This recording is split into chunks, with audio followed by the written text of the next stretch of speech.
கோவையில் கோவில் உண்டியல்களை குறிவைத்து தொடர் திருட்டில் ஈடுபட்டு வந்த கும்பல் போலீஸ் விரித்த வலையில் வசமாக சிக்கியிருக்கிறது. சிசிடிவி காட்சி வெளியாகியிருக்கும் நிலையில் கொள்ளையர்கள் 5 பேர் சிக்கியது எப்படி?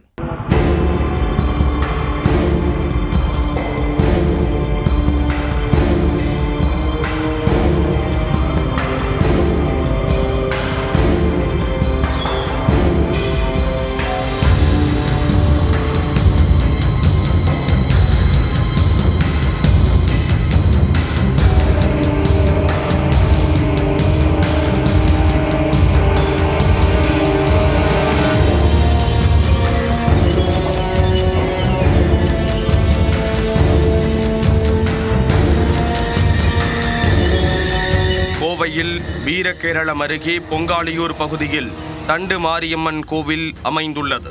இந்த கோவிலில் சுற்றுச்சுவர் இல்லாத நிலையில் திறந்த வெளியில் உண்டியல் அமைக்கப்பட்டுள்ளது.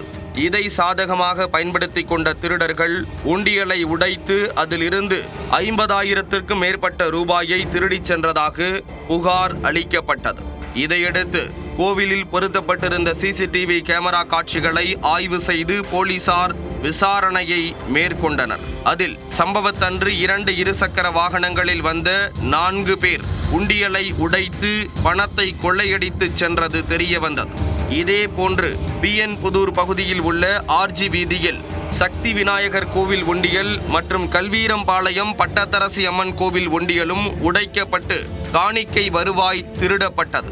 சுற்றுவட்டார பகுதியில் உள்ள விநாயகர் கோவில், ஐயப்பன் கோவில், சங்கிலி கருப்பராயன் கோவில் உண்டியல் என தொடர்ந்து கோவில்களை குறிவைத்து மர்ம நபர்கள் கைவரிசை காட்டி வந்தனர். இதையடுத்து உண்டியல் கொள்ளையர்களை பிடிக்க போலீசார் தீவிர தேடுதல் வேட்டையில் இறங்கினர். இந்நிலையில் கோவையில் தொடர்ந்து உண்டியல் திருட்டில் ஈடுபட்டு வந்த 5 பேரை போலீசார் தட்டி தூக்கி இருக்கிறார்கள்.